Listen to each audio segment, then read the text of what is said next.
What is up, you jackwagons? I am Speed Fury, and I am back with part 3 of What If I Was in the Pokemon anime. Now, I wasn't sure where to take the next, like how to tell the next part of the story, but I have decided to finally start working on it again. This is mainly because, well, I didn't. The last two times I did a video on this, my storytelling wasn't exactly the best. But I'm gonna try again this time, hoping that my storytelling will get a little bit better. So last we left off, the gang was in the middle of fighting Skyla. Well, Drax and Elisa had just finished whooping Skyla's butt. Now we're moving on to Ash's battle. Now, for starters, Skyla's first Pokemon is going to be Swanna. And for Swanna, Ash is going to use Pikachu. Now, you'd think, oh, he's thinking of type matchups. No, he's actually got a better idea planned. This is, of course, what Skyla assumes, too, is that he's going with the type matchup. So as soon as the battle starts, she has Swanna use a move that would be super effective on Pikachu. Or what she thinks would be super effective. Because remember, she's not good at battling. At least that's what it portrayed her as in the show. She goes for a Steel Wing, assuming that Steel would ground electricity for some reason. This does not work out in her favor, as Pikachu uses Iron Tail at the same time that Swanna uses Steel Wing and slams Swanna on the top of the head with the tail, sending it flying into the ground. It wasn't knocked out from this because of the fact that now the gyms are getting tougher for Ash, since he's, getting up into the stronger gym leaders. Remember, he's kind of overpowered for the smaller gym leaders. Skyla would tell Swanna to get high up into the air again. Unfortunately, Ash would tell Pikachu to use Thunder. Yes, Pikachu knows Thunder in this one. Remember, a lot of the Pokemon know more than just 4 moves. Immediately, Swanna is knocked out due to Thunder being 4 times weak, it being 4 times weak to Thunder. Skyla would then return Swanna and then send out her Unpheasant, to which Ash would actually return his Pokemon and send out his Delta species Deerling. For those of you who don't know, his Deerling is actually a grass and flying type instead of a grass and normal type. It also has wings on its back, so it's kind of like, just imagine a Deerling with feathered wings, and it's like a Pegasus Deerling. Skyla was rather interested in this strange-looking Deerling and thought it was really cool, because it's a flying type.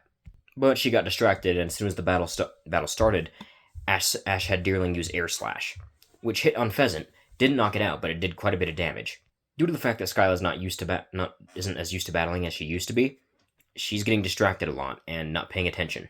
Skyla then has Swanna use Brave Bird. Luckily, Deerling just made it out of the way, but he still got grazed by one of Unpheasant's wings.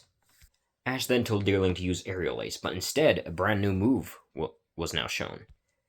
Deerling's wings lit up with what looked like electricity and slammed into Unpheasant, knocking it out. This new move was not a move that's in the games, but a move that I created for this scenario. Because remember, I'm making up more moves for the series, so that it's not just the same old moves, and because, Drax's training methods are weird. This move caused Unpheasant to go unconscious immediately. It's an electric type move called Thunder Wing. I was deciding on Thunder Wing or Shock Wing, whichever one you guys like more. I prefer Thunder Wing, but I think Shock Wing does sound good too. Skyla was now down to her last Pokemon, which was Skarmory. I don't remember if she actually has that in the show or not, because I haven't watched the black and white anime in a while. It wasn't really my favorite anime. However, Ash got a little bit too overconfident this time, expecting that he'd just win another easy match because of the way Skyla was battling. However, he forgot to take into consideration that Skarmory is steel and flying, and Deerling still has a weakness to flying despite also being flying type. Ash told Deerling to use Double Kick. However, the Skarmory dodged, which then followed up with Aerial Ace. Aerial Ace never misses if it's used. This hitting Deerling instantly knocked it out, because remember, while Deerling is strong, it's still a Deerling. It can't take hits very well. At least not with its weak body. Now knocked down back to Earth, Ash realized that he was getting a bit too overconfident. So he returned Deerling and sent out his final Pokemon. He still had 2 left, by the way. His final Pokemon he chose was Charizard. Remember, I'm not having him just keep all the other Pokemon back in his back in at Professor Oak's ranch. So he's going to still be using some of his older ones. Now, Charizard being one of Ash's original first Pokemon was pretty powerful and very experienced.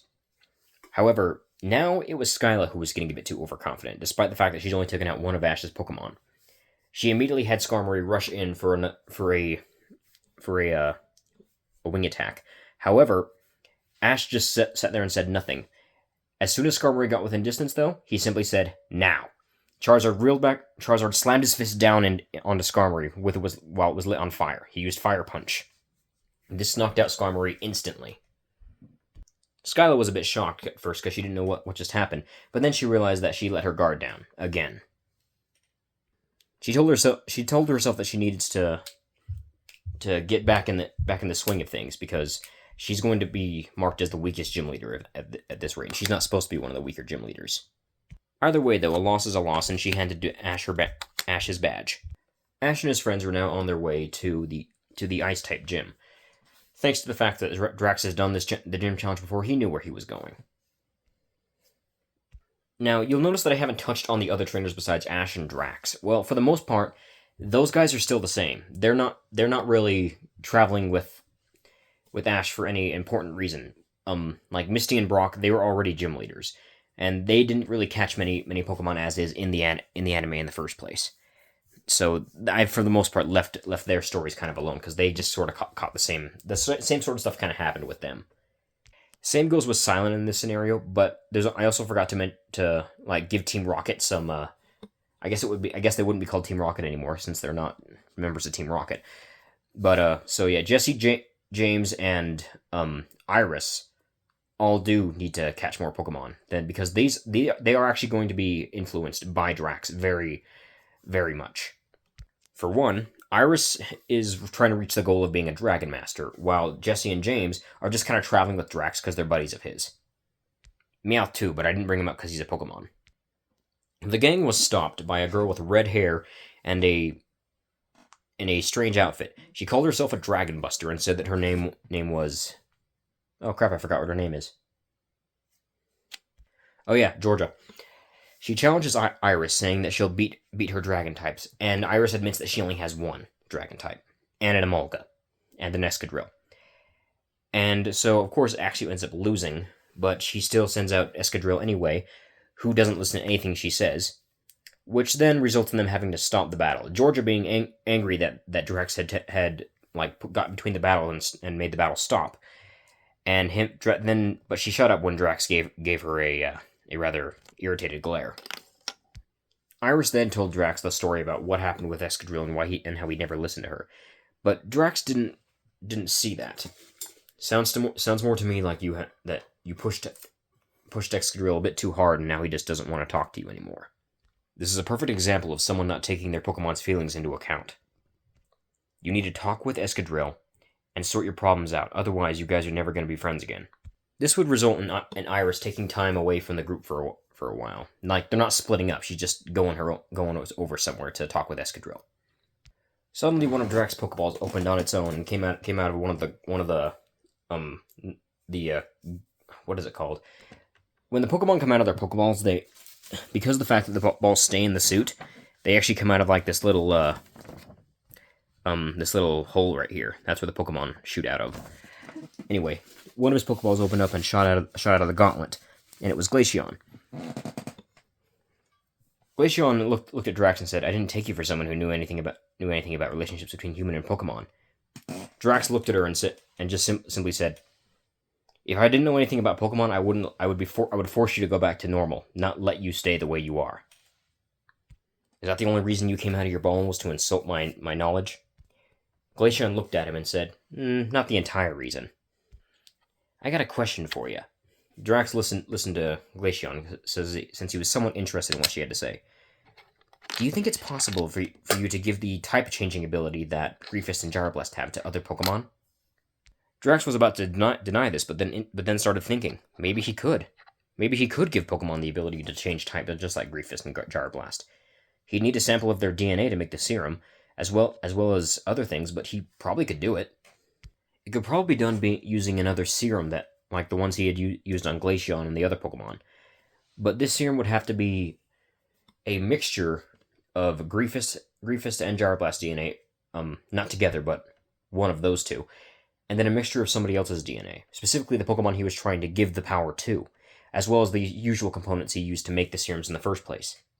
If he mixed the blood the blood or the DNA together, and then mix it into the serum, he could possibly use it to give Glaceon the ability to change her type. Although he didn't know how this would work with a Pokemon who is known to be, well, not be able to change type. He then began to think about it more, and then he realized, maybe if I take DNA samples specifically from the Ice type variants, and then use it, you make the serum and give it to Glaceon, maybe that will do something. He wanted to get to work right away, but then his attention was caught by something. Was that another Ralts? He ran into a lot of Ralts. This Ralts in particular was hiding behind a rock and was watching the four Griefist and the Griefist, Gyroblast, Gallade, and Gardevoir that were on Drax's team, all talking with one another. It seemed to be interested in them, as though there was something that was drawing Ralts towards them. Ralts was then noticed by Drax's Gyroblast.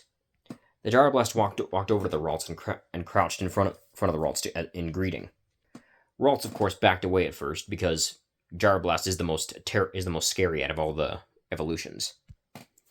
Gyroblast then asked the Ralts if there was something that it wanted. The Ralts and Gyroblast spoke for a few minutes, Drax hanging back along with the rest of his Pokemon, just watching at a distance. He didn't want to scare the Ralts off. Gyroblast then picked up the Ralts and held it as though it was holding a child, and walked over to Drax. "This small one wishes to join us," said Gyroblast. Drax had nothing against adding another Gardevoir slash Gallade slash Griefist slash Gyroblast to the team. And upon talking with the Ralts, he realized that it was female, and maybe he could help Ralts reach whatever evolution she wanted to get to. And then she said she wanted to reach the same evolution that Gyroblast was. That actually was very helpful, because that means that he and Ash could both work on figuring out how to get a female Gyroblast. Ralts then noticed Iron Valiant, who was also outside of its Pokeball alongside the others, although it didn't really seem to be interacting with anybody. It was just sitting in the corner. And by sitting I mean standing in a strange meditative pose. Ralts then asked what kind of evolution that one was, and Drax said that Iron Valiant was not actually an evolution of the Ralts and Curlia line. It was actually a robot from the future that had the attributes of both Gallade and Gardevoir. It had also somehow acted like a Pokemon. His Iron Valiant was specifically upgraded, and had been modified to look less threatening. It was then that Iron Valiant opened its eyes and walked over to Drax. It then began to tell him that it no longer wanted to be known as Iron Valiant, as that was its species name, and it seemed more not appropriate for a creature that was meant to be a Pokemon. And even though it is technically a full robot, it still would rather be called something else. Drax thought about it for a minute, and then thought about combining the names of Gardevoir and Gallade together to give it its name. And Iron Valiant, without any hesitation, announced that its name from now on would be Gardelade. But this had meant something else for Drax that he just realized. He now could actually have a full team of 6 evolutions and fusion of Gardevoir and Gallade, or of the Ralts line. Drax then turned to the small Ralts and asked if there was any specific type it wanted to be before it evolved. It would be the type it would always revert back to. Ralts questioned that it could actually choose its typing, and thought that it would be the same typing as Drax's already caught Gyroblast. Drax then explained that Gyroblast and Griefist can change type, and due to the fact that whatever the item they were holding that has to do with a certain type, before they evolved, will basically set in stone what their base type form would be. Since Gyroblast wasn't holding anything before he evolved, he just stayed as a Steel and Dark type. Griefist was holding a grassy plate before she evolved, so she became a grass type.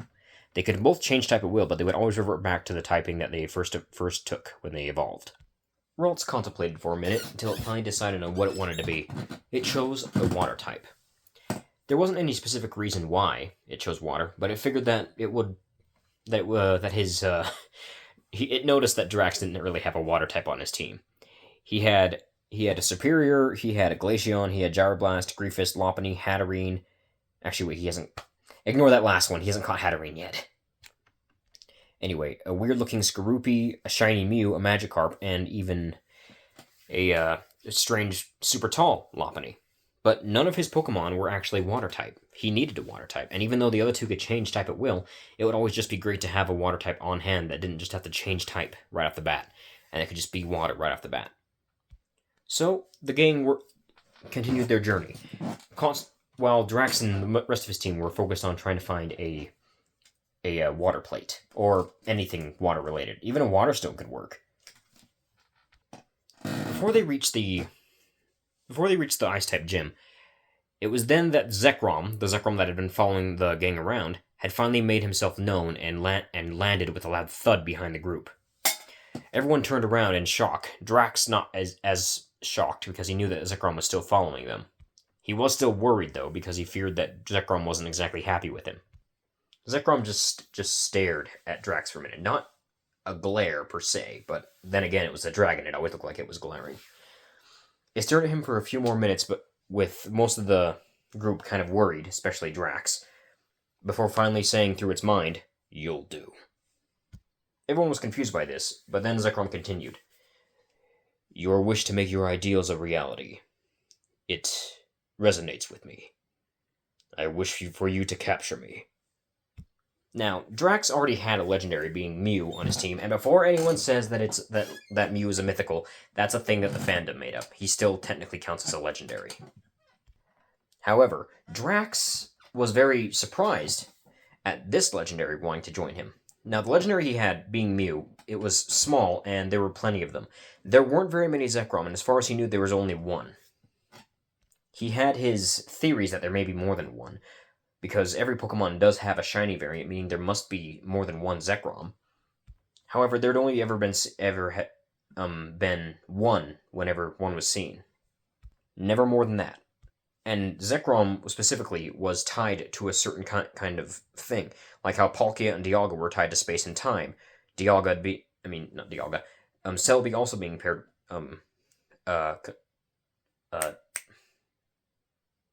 paired with time as well.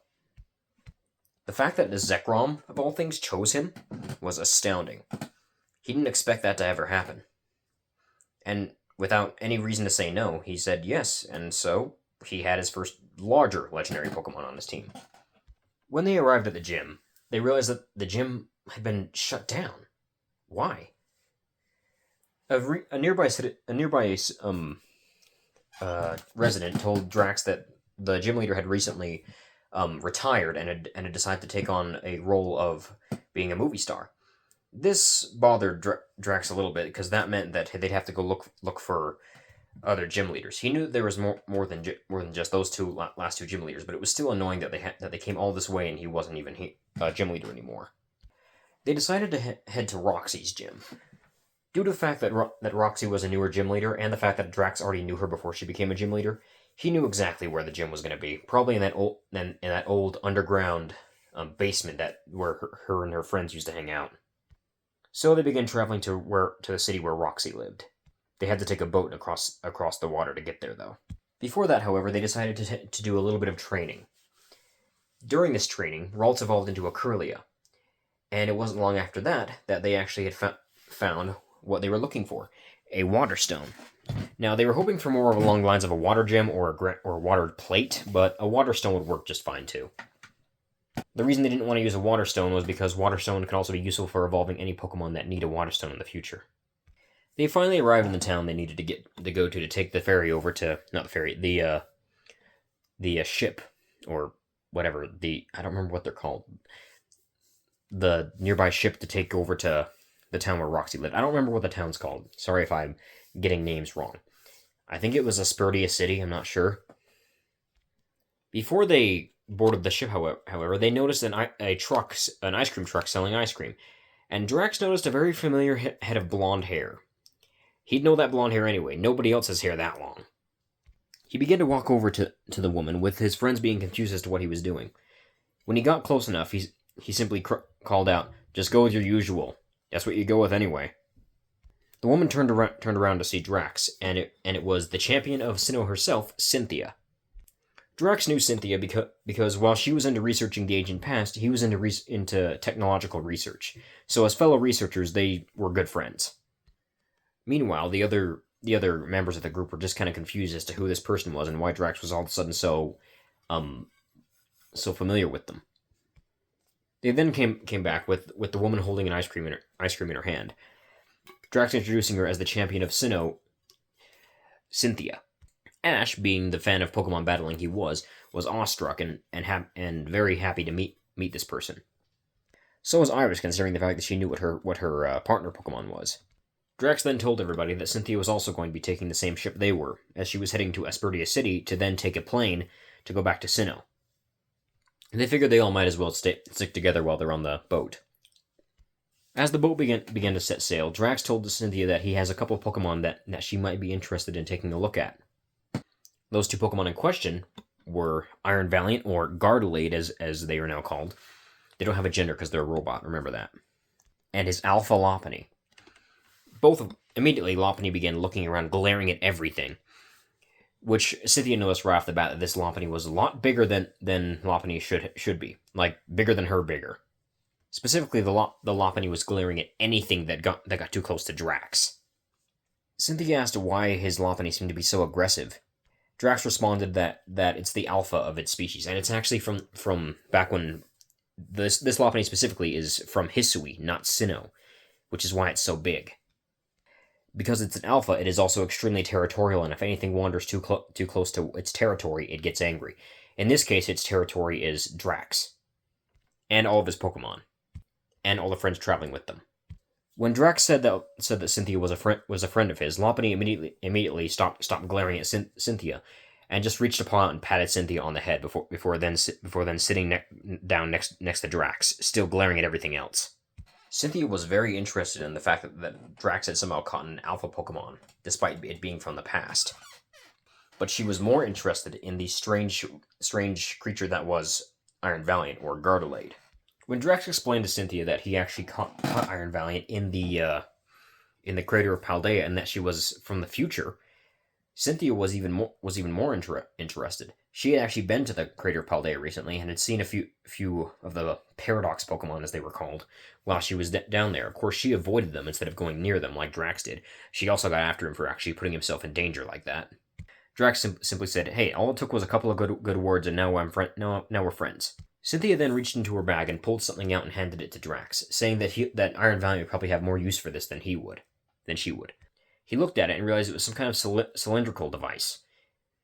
He wondered what it was, and then Iron Valiant came over to him and took the device from him. The device was then a piece of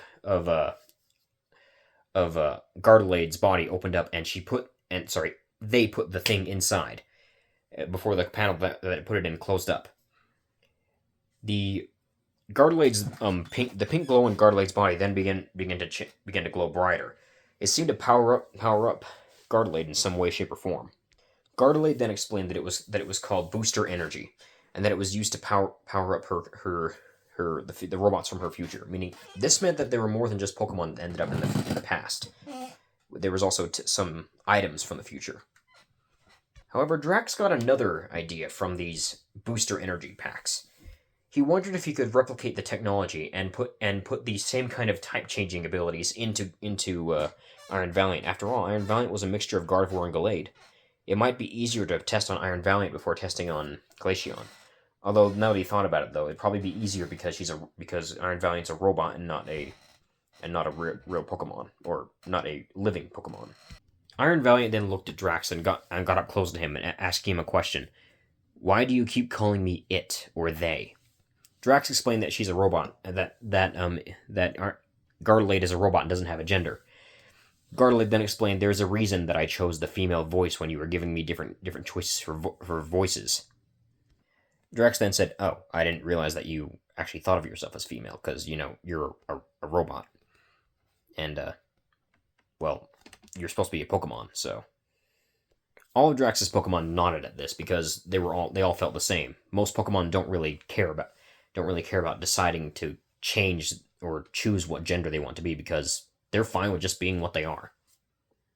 Heck, even male Gardevoir are perfectly fine with what they are for the most part. Otherwise, they wouldn't have chose to be a Gardevoir in the first place. Gardalade was then in his face again and said, "Also, why didn't you make me look like that?" She pointed towards Glaceon. I'm like, and then Drax simply said, "I am not making you look like that. For one, that was an accident. Two, I don't want to be looked at as a pervert by Lorelai. She's already calling me that."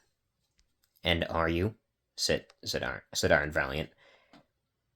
Drax lowered his head and said, "No." "Then it doesn't matter what she says." Drax was silent for a minute before he said, I'll give you some upgrades when we get back to my lab." For the first time, Iron Valiant, or Gardelade, smiled. Nobody's ever seen Gardelade smile before, so it was kind of both shocking and kind of nice to see. It was then that Cynthia noticed the Curlia that was sitting next to the Drax's Gyroblast. She'd never seen a Gyroblast before, or the other one that looked like Gardevoir. She went over to the two Pokemon and asked Drax what they were. He said that they were two new Pokemon called Griefist and Gyroblast, and the Curlia wants to become a Gyroblast too. It turns out that that Griefist and Gyroblast are basically the counterparts to Gardevoir and Gallade, just, the gender roles are reversed. So the Griefist is only female, and the Gyroblast can be both male or female. Apparently it was obtained in a different method to get a female Gyroblast. And Cynthia asked how they were to go about getting a Gyroblast. Drax explained that a male Gyroblast is obtained by giving a male Curlia a metal coat while leveling them up.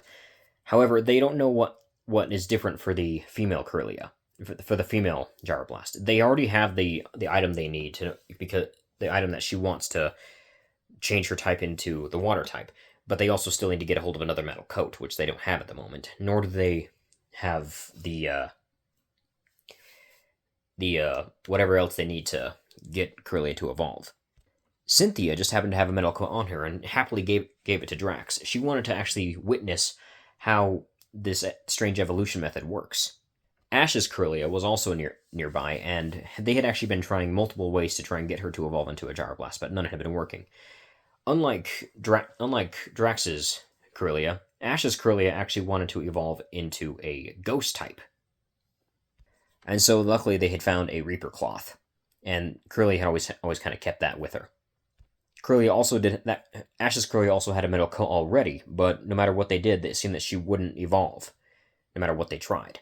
Drax gave the metal coat to his Curlia, and realized that they were now one step closer to getting Curlia to evolve into a female Gyroblast. But then, to everyone's shock, Gardevoir, Gallade, and Drax's Griefist all began to glow, and so did Drax's Curlia. That was when she started to evolve. As she began to evolve, the others stared in shock as 4 large, what looked like crab legs protruded out of her back.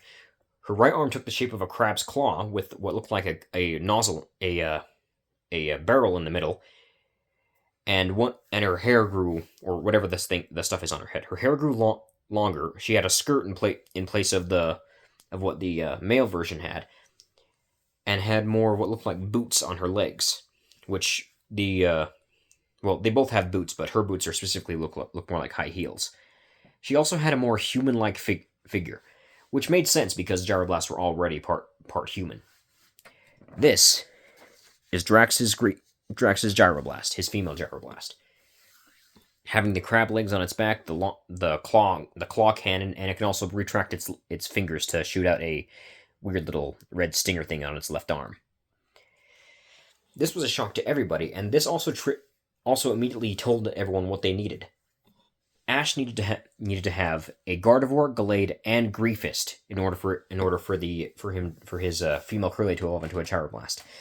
Drax's Gyroblast, the male one, was confused as to why he didn't glow as well, and Drax said maybe it has to do with the fact that male Gyroblasts are aggressive and aren't devoted to protecting their trainer, while the other 3 are.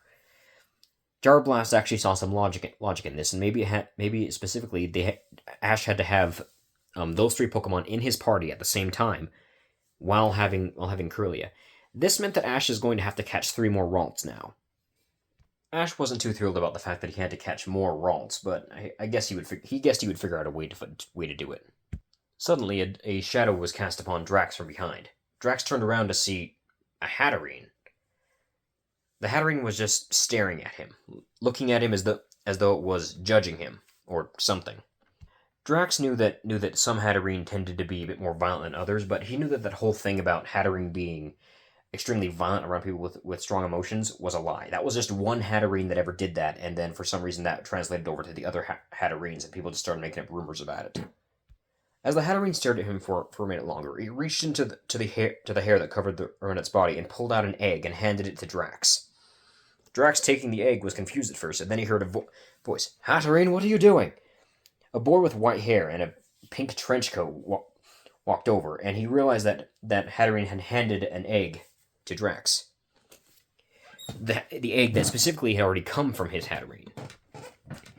The boy looked between Drax and his Hatterene for a minute before saying, "Well, my Hatterene clearly trusts you with that egg. I hope you'll take care of it." The boy introduced himself as Bede, and that he was from Galar. He was visiting Unova for a little bit because he wanted to see the sights. He had already lost his own gym challenge back in Galar to some kid named Victor, and he decided that he maybe needed a change of pace. And he for certainly wasn't going to be forced into being a gym leader by that crazy old lady. Drax didn't know what that was about, but he chose not to talk about it. Bede's Hatterene then began to look around at all the other Pokemon, before stopping when its gaze fell upon the different Gardevoir and Gallade evolutions. A tick mark began to form on Hatterene's head, before it then decided to turn away and not look at them. Bede, noticing this, said, "You really have to stop your beef with the Gardevoir line." Drax asked what that was about, and Bede said that his Hatterene has a short complex. Apparently, while most Hatterene are fine with being the way they are, his Hatterene specifically did not like being shorter than most other Pokemon, and it didn't like having very tiny legs. Ash was confused at this and said, "But Hatterene's taller than Gardevoir and Gallade." Bede explained that Hatterene, the majority of what Ash was seeing was actually Hatterene's hair, and its body was actually very small. Hatterene's focus then went to Glaceon, and it was both confused and shocked at what it saw. Hatterene then began to walk over to Glaceon rather slowly, or I guess it was more along the lines of dragging itself, and began sort of moving around Glaceon and staring at it from all angles. Glaceon was silent for a minute, and before finally saying, "Can I help you with something?" The Hatterene said something to Glaceon that Drax's translator couldn't pick up from where she was. Glaceon and the Hatterene began to talk for a minute before Glaceon then turned to Drax. "Hey, boss," she said. Drax gave her a deadpan look. "I told you not to call me that." Glaceon ignored this and simply asked, "You still got that serum that you used on me?" Drax narrowed his eyes. "I don't, but I can make it. Why do you ask?" Glaceon, with the most serious expression on her face, pointed over at Hatterene and said, "She wants it." Drax's eye began to twitch. "First you, then Gardalade? What's next? Griefist and Gardevoir?" Both Griefist and Gardevoir at the same time said, "Nope, we're good. Thank you!" Drax then turned to Hatterene, this time making sure he was close enough for the translator to pick up. "Anything else you want besides that?" Hatterene thought for a minute before saying that she would rather have a skirt than a dress, because she'd rather actually be able to use her legs. Drax then shot his head over to Griefist. "Griefist, give me some of your blood." Griefist was taken aback by this before asking why. Drax simply responded, "You're the only one here that's a Pokemon and wearing a skirt. Maybe that'll even the transformation out of it." Griefist gave Drax some of her DNA, and he started mixing the serum together. He then turned to Hatterene. "I don't have my serum pods here, so you're gonna have to drink it, and it tastes nasty, so just a heads up." Without any hesitation, Hatterene's large tentacle arm shot out and grabbed the serum and just downed it in one gulp, despite how it tasted. Hatterene looked down at herself for a minute before nothing happened. Hatterene looked at Drax in question. Drax said, "It takes a couple hours if you drink it." The others looked at him and questioned how he knew that. He said, that's the same amount of time it takes for all of my serums to activate if they're drunk." They asked him how he found out about this, and he said it's when that Galarian Meowth raided our camp, and he drank one of the serums that gave him the ability to speak. Apparently, it didn't take effect until 2 hours later, because Meowth and him had been fighting for who knows how long. Bede and Hatterene decided to go back to their cabin for a bit to just think about what just happened and what they just witnessed, and contemplate what Hatterene was going to look like when the serum finally took full effect. 4 hours later, the boat was about an hour away from their destination. The gang were about to go and gather all their stuff when Bede came by and asked to battle Drax. He actually hasn't checked out what had happened to Hatterene yet, but he was willing to. But he wanted to battle Drax to see how Hatterene's new form worked for her. Drax agreed to this and decided to use his one of the Pokemon he barely ever used for this. He used, for the first time in battle, Iron Valiant. Iron Valiant was very much happy to finally be put into a battle. Bede then took out a Pokeball and sent out his Hatterene.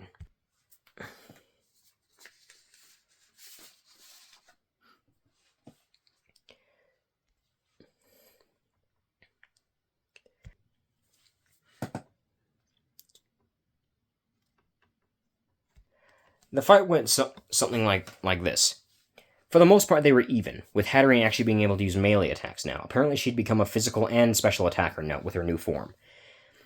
And due to the fact that the same could be said for Gardelade, the two instantly became rivals, with both of them wanting to keep the fight going. However, Hatterene ended up losing due to the fact that Gardelade was, while Gardelade had the type disadvantage, it was still much more powerful, especially with its booster energy that it just recently got.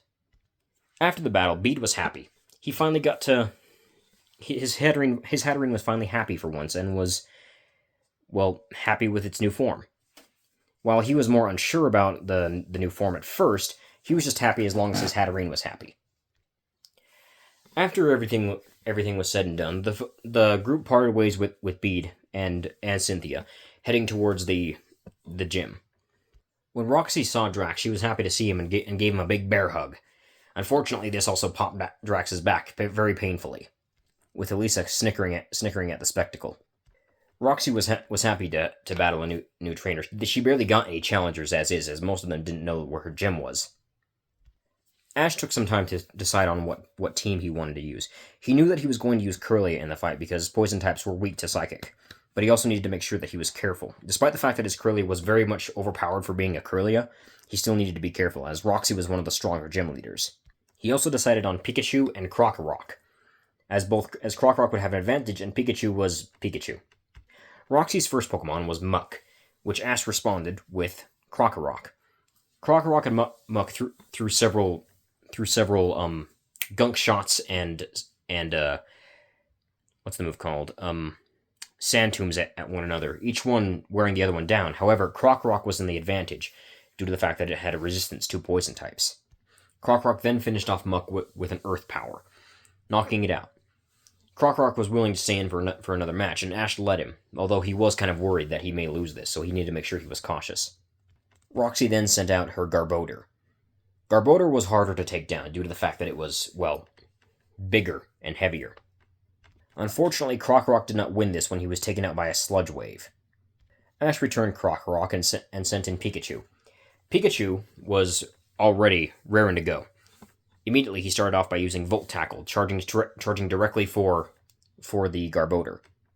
Garbodor took the hit, but not without some consequences, as Garbodor did get paralyzed from getting hit with the Volt Tackle.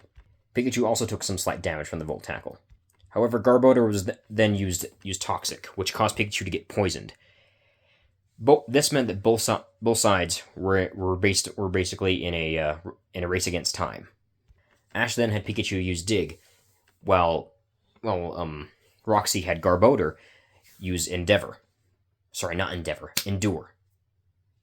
Pikachu's Dig would have taken out Garbodor, but the Endure blocked it from taking it out fully.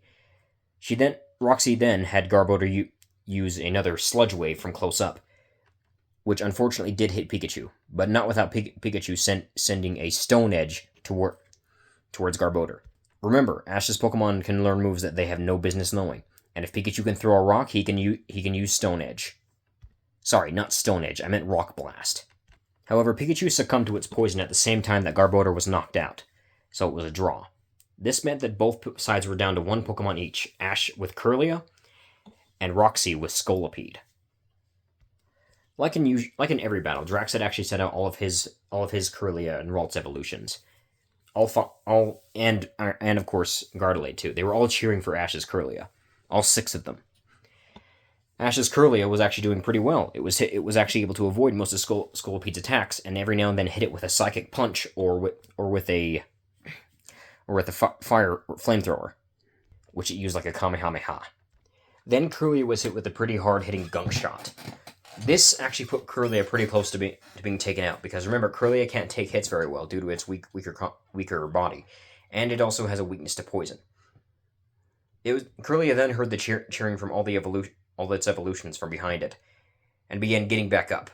It began to glow, as well as all of the evolutions of Curlia this time, including the two gyroblasts. Ash was shocked, and so was Drax. All of the evolutions that were cheering him on were all his Pokemon, yet it was somehow working for his Curlia. As the evolution commenced, Curlia began to grow in size, having a more female-like figure, and being the height of, well, Gardevoir and Gallade. As the evolution completed, there standing before everybody was a ghost-type Gyroblast, a female ghost-type Gyroblast. It looked just like what you'd imagine, a zombified Gyroblast. Parts of its body were seemingly missing, but were replaced with ghost-like hands or feet, or in its right arm's case, a ghost cannon. Roxy had Scolipede use Toxic, however, it didn't work, because remember, Grievous is a Steel type. Steel types can get poisoned. Ash had Gyroblast use its new move, Ballistics. It blasted a beam of ghost energy while running towards Scolipede, while the two claws on its back and the one on its left arm began to glow purple before slashing Scolipede. It had learned Shadow Claw now. Scolipede was now very weak. Roxy told Scolipede to get ready to use Takedown, but was cut off as Ash had Gyroblast use Shadow Kick, a new move that he just thought of. Grievous' left leg stretched backwards before launching forward while staying exactly where it was, sending the leg towards the Scolipede, hitting it and sending it flying out of the ring, knocking it out upon hitting the wall. Ash was happy that he got his 7th badge. I think it's a 7th badge. No, wait, is it his 7th badge? Yeah, it's his 7th badge. He only has one more now. He was finally going to be able to enter the. Wait, hold on. Yeah, it's his 7th. Okay, he's finally going to be able to enter the Unova League as soon as he beat the last gym leader. Gyroblast went over and high-five Dash before going over and high-fiving the rest of the Gardevoir evolutions, or the Ralts evolutions. Suddenly, some of the excess energy from a Gyroblast evolution began to move towards the egg in Drax's arms. He hadn't got an incubator for the egg yet. It went into the egg, and the egg began to glow softly. The egg also began to change. It began to hatch. Why was it hatching already? That was strange. The egg hatched into a Hatenna, which looked up at Drax before then jumping on top of his head, which was already covered by a hood. Drax looked up for a minute and then said, "Great, now I got something on my head like Ash has on his shoulder." Elisa began laughing, saying he looked like a wizard. Glaceon then putting her mouth close to Drax's ear and just whispering, "You're a wizard, Drax." Drax gave her a side glare and then said, "Why don't you put a scar on my face and put glasses on me then?" It had been a couple days since Ash's gym challenge at this point. Or since his gym battle, I mean. Drax was currently training with a couple of his Pokemon, including Gyroblast, Grievous, the other Gyroblast, and Gardelade. And Glaceon. And Superior. All of them were having like a multiple spar, but what he didn't notice was that Hatenna, who was on his head still, was watching specifically the Grievous, Gyroblast, Gardevoir, and Gallade all duke it out. It was very interesting to the Hatenna. The Hatenna then jumped off his head for once and began bouncing around the four as though it wanted to fight. The other four were very confused at this, wondering why the Hatenna would want to spar with all of them. The Hatenna proclaiming that it wanted to be just like them. However, even though that all of them knew that this couldn't be the case, except for Gardevoir, because Gardevoir and Hatterene aren't that much different, they still let this happen. Eventually, Hatenna was finally allowed to actually start training with the four, and it was actually very good at it, surprisingly.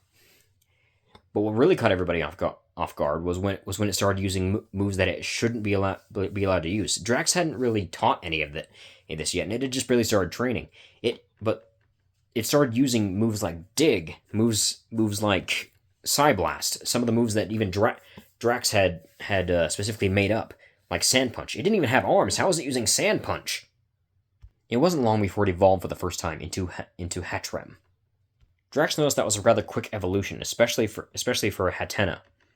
He wondered if it had anything to do with the weird glow that affected its egg. He figured he would find out in due time. A couple more days of training, and Hatrem eventually evolved into Hatterene. However, Hatterene was not happy with her evolution, as she could no longer move around like she used to. She wasn't fast anymore.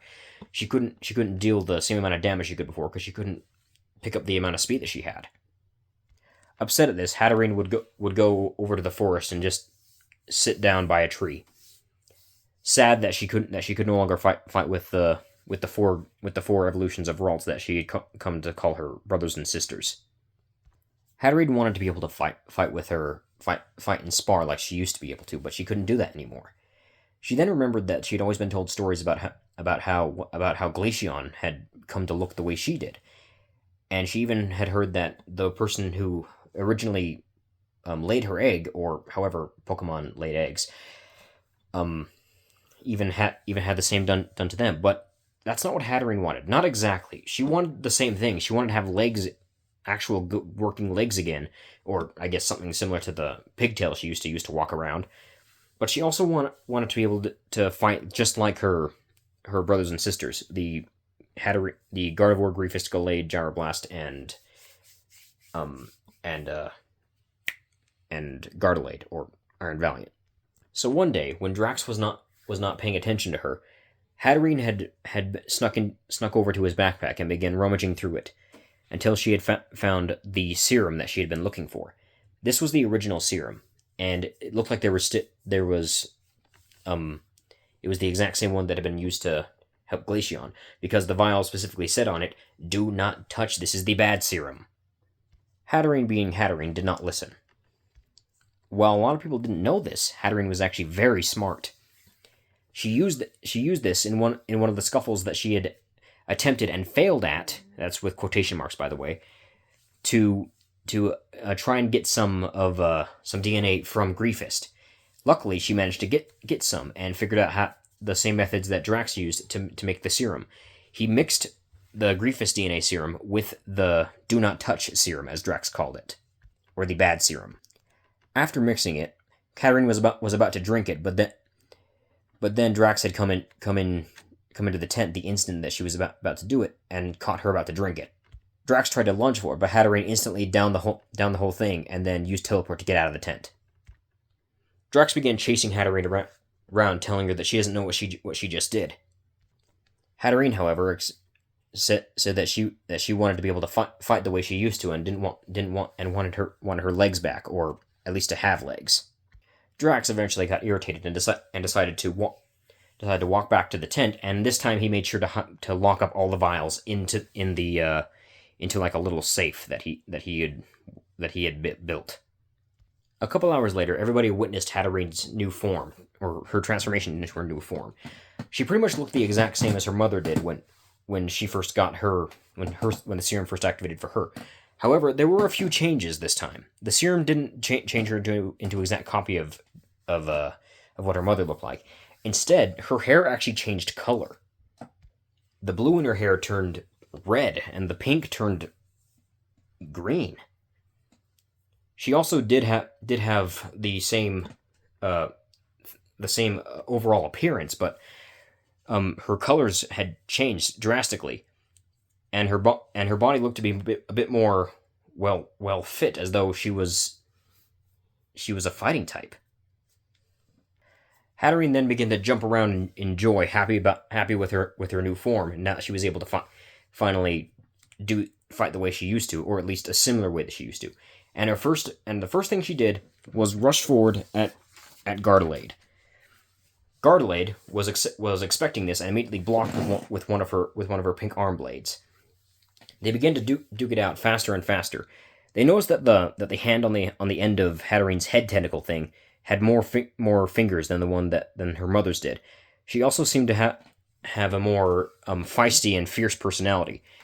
And they also realized that her fighting type attacks were hitting harder than they should have. Then they realized something.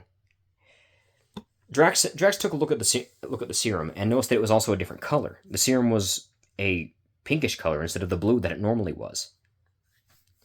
He then decided to check what the serum was made of, and found out that the serum was made of the original serum and another serum made with Grievous DNA.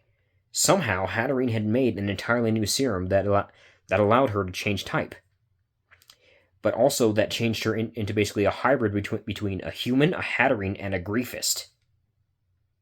Well, he was upset at Grievous for taking the serum and drinking it, even though that's not what he wanted for her.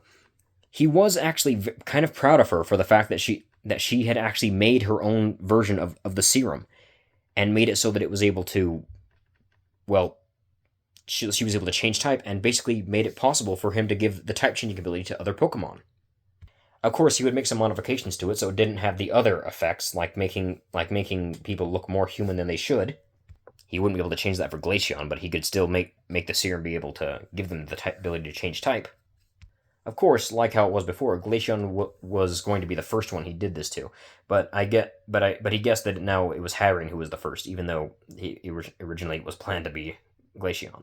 Gardevoir and Gallade also showed interest in wanting to be able to change type, and even Iron Valiant. Drax then cleared his throat, getting Hatterene's attention, before saying, "While I am a little bit irritated that you did take the serum when I would rather not have people drink that serum, I am somewhat proud that you managed to actually make your own version of the serum." Hatterene just stared at Drax for a minute before then glomping him in a very tight hug while exclaiming that her papa was proud of her. Drax went wide-eyed at this before looking at Hatterene saying, "Excuse me?" Before then, Glaceon walked over to him and said, you are the one that she first saw when she hatched, meaning that you are her father." Drax looked at her and said, "If she wasn't part human right now, I would deny that, but I don't think I have a choice right now, do I?" There was one small thing that everyone noted about Hatterene, though. She was actually smaller than most Hatterene. She was actually smaller than Drax, for crying out loud, without the hat, at least. To be exact, Drax is 5'4", the same height I am. Grievous, Gardevoir, Gallade, all the evolutions of Ralts, the final evolutions, I mean, they're all 1 inch taller than him. So Hatterene is an inch shorter than he is. So she's kind of short. So luckily, this more or less was like Drax having a sort of teenage daughter. A very feisty and aggressive teenage daughter that was also seemingly rebellious. Drax threw his arms up in the air and then walked back into the forest, shouting about he didn't even get to experience the whole being a father of a baby before he had to be the father of a teenager, with all of his Pokemon and his friends snickering at him in the process. He also muttered about how he was too young to be a father, him being only 19. He then pointed a finger over at Gardevoir and said, "I blame you for this." Gardevoir looked at him quizzically and asked, "Why am I to blame?" He said, You've been pestering me about your upgrades for who knows how long, and you've probably been talking to Hatterene about it, and now this has caused her to look like that." Gardevoir just gave him a smug smirk before winking at him, and then walking over to join the rest of the group. Drax was then more confused than irritated. "I didn't know she could be smug," he said. "I thought she just had one emotion and that was it." Drax then went back in his tent to go take a nap. He needed a break from all the chaos he was forced to endure. And that is where we're going to end this episode of What If I Was in the Pokemon Anime. If you guys enjoyed the video, like and subscribe. I will see you for the next one, whenever that may be.